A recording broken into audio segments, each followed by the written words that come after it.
She was a wife, mother, and eventually a martyr. She was proud of her upbringing and beliefs. A woman who refused to give in to the powers of the day. She was tortured and sacrificed just to make a political point, and was certainly a victim of political viciousness. But why was she persecuted, and was she simply a very brave lady who would not budge on her principles, or a victim of her own success in converting others to her way? We now look at the life of Anne Askew. Anne was born at Stallingborough near Grimsby in Lincolnshire in 1521. Her father was William Askew, a wealthy landowner and a gentleman at the court of Henry VIII. Her mother was Elizabeth Wriothesley. Anne was the fourth of 5 children, but she also had some stepbrothers by her father's second marriage to Elizabeth Hutton. Anne was also related to Robert Aske, the man who had led the Pilgrimage of Grace. Her father had arranged for Anne's sister Martha to be married to a Thomas Kyme. Unfortunately, Martha died and Anne would have to take her place, although Anne's father did this as purely as a way of saving money. Anne had grown up becoming a devout Protestant. She studied the Bible and memorised many of the verses. These beliefs stayed with her throughout life, although within the area of Lincolnshire her views caused some controversy. Her husband was a Catholic and Anne was often said to be reading the Bible to him and his brother Francis. However, both considered it wrong and utterly contrary to what their beliefs were. Anne went on to have 2 children with Kyme. Still, eventually enough was enough, and he threw her out for being a Protestant. Anne was quite possibly relieved that she had, as in her eyes, been allowed to leave, which was great, and it gave her little upset at the decision. Anne then moved to London, and it would be while she was there she would meet up with other Protestants, including the Anabaptist John Bocher. She continued to study the Bible and preached as often as she could to anyone who would listen.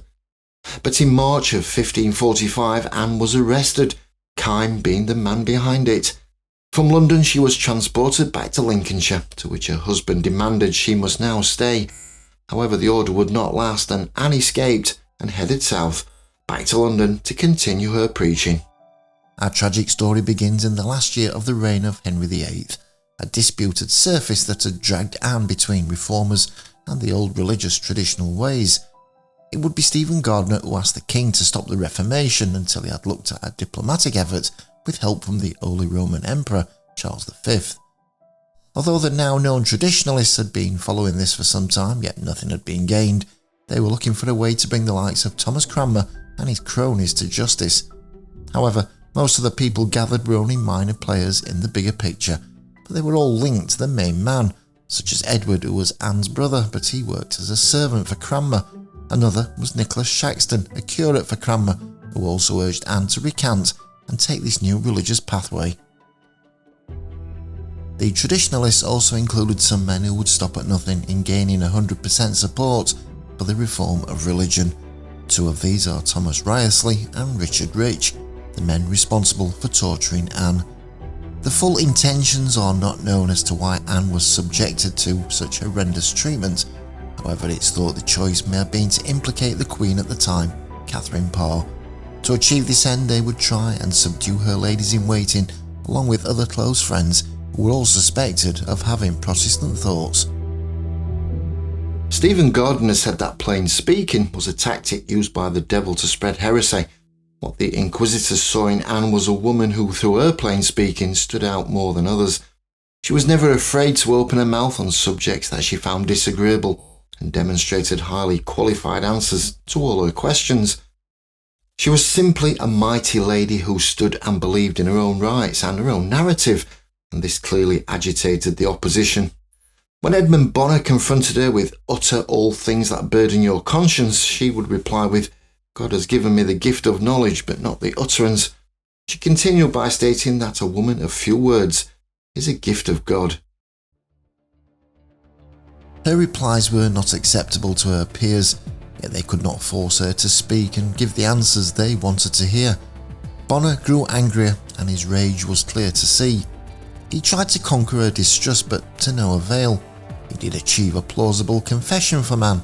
However, when it was read back to her to sign, she wrote, "I, Anne Askew, do believe all manner of things contained in the faith of the Catholic Church, and not otherwise." For the time being, Anne's accusers fell quiet, but more questions were soon to be asked, this time before the council at Greenwich. Yet still Anne continued to frustrate, giving only answers that she believed were from the scriptures. She would not be dragged down to a level of people who, in her opinion, had no authority to speak on such matters. When explicitly asked on her interpretation of the language she had offered, she mockingly replied that, "I answered that I would not throw pearls among swine, for acorns were good enough." The questioning continued. Her statements did nothing to help her cause. She was to the point and mocked the inquisitors at length, saying, "It is against St. Paul's learning that being a woman should interpret the scriptures, especially where so many wise men were." When asked about the Holy Spirit and whether she felt she had a relationship with it, and even to the point of, did you ever have the Holy Spirit within you, her answer was simple. "If I had not, I was but a reprobate or castaway." Anne Askew went through many tribulations, including 2 complete examinations. On the 10th of March 1545, she was ordered to be detained by the Aldermen of London. Her charges were ones of bringing into dispute the 6 Articles Act. She stood trial and was placed before a hearing to identify her heresy. Edmund Bonner took to the stage and carried out a cross-examination, and to this end Anne was told she would spend 12 days in prison. The terror of jail and all it could bring did nothing to dissuade Anne's beliefs. It quite probably made her more robust and more accepting to what the powers that be could throw at her over this time. But after the incarceration, her cousin Brittany arrived and bailed her out. For now, she had her freedom back, but things wouldn't be rosy for too long. Anne was once again arrested on the 19th of June 1546 and placed back into prison. She was then subjected to 2 full days of cross-examination. This would be led by Sir Thomas Wriothesley, Stephen Gardiner, John Dudley and Sir William Paget. But this time things got much more severe for Anne. She was told she would be executed if she did not comply, and she told them she would not be confessing to any such charge, but neither was she about to give up names of other Protestants. It was now an order was sent out to torture her. They were hopeful that Anne would implicate the Queen, as the latter was also a practicing Protestant. At 10 a.m, the jailers took her from her cell to the White Tower, where she was shown to a rack, a medieval device used for torture. The victim's hands are chained and feet are tied to rollers. As the process continues, a ratchet system handle is turned slowly to stretch the person. This prolonged process caused excruciating pain, often with the person being subject to torn muscles and joints, which were dislocated and eventually separated.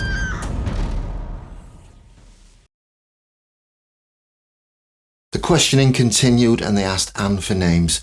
She said nothing. The wheel was turned again, cranking up the forces on Anne's body. By now her body arched over the device. In her account she had written in prison, she said that at some point she'd passed out, but was lowered and revived. The so-called procedure was carried out twice until the then Constable of the Tower of London refused to continue and left the tower to speak with the king. He expressed his horror at what had been happening and sought a pardon for the atrocity. The king granted his wishes. But back in the tower, Wriothesley and Rich continued the treatment. Now they turned the handle so far that Anne's body had been drawn apart and had dislocated her shoulders and hips along with her hands and feet. People out walking could hear her cries in the garden next to the White Tower. Anne, though, never gave any names throughout her torture, and she was eventually returned to her cell, although in what state of body and mind we can only imagine. On the 16th of July 1546, Anne Askew was taken to Smithfield Market.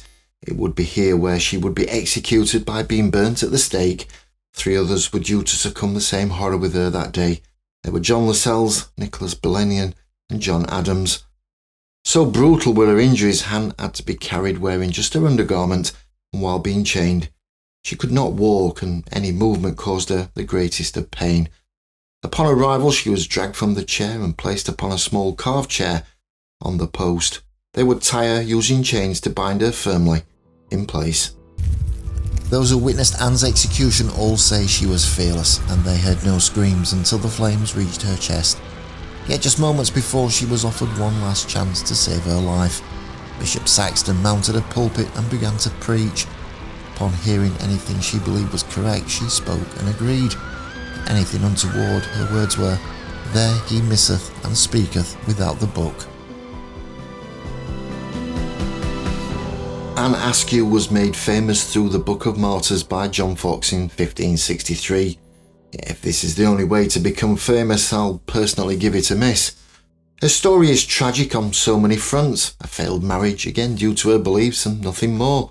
Although religion was understandably the secret to success within this time, but only if you agreed to the majority and moved with the times. To some, this was abhorrent, including Anne. Her beliefs were registered from an early age, and nothing could make an inroad into her mind to change her thought process. She believed, really believed, and she held tight to that up until her death. Her accusers would not be deterred, and they literally stretched the so-called evidence to breaking point. Ultimately, their power would wield yet another victimless person to execution. She was allowed an opportunity to recant on many occasions, but really, why should she? She believed in what she believed in, and nothing could sway her from that. So why the horrendous treatment, and why maim and kill people for their views? It doesn't make any sense. Today we can look back at the short life of Anne Askew, who died at the young age of just 25. Her dream was to end persecution, her thoughts to inspire others. Anne will always be remembered for her devotion, faith and independence, and strength for standing up against women's expectations throughout Tudor society.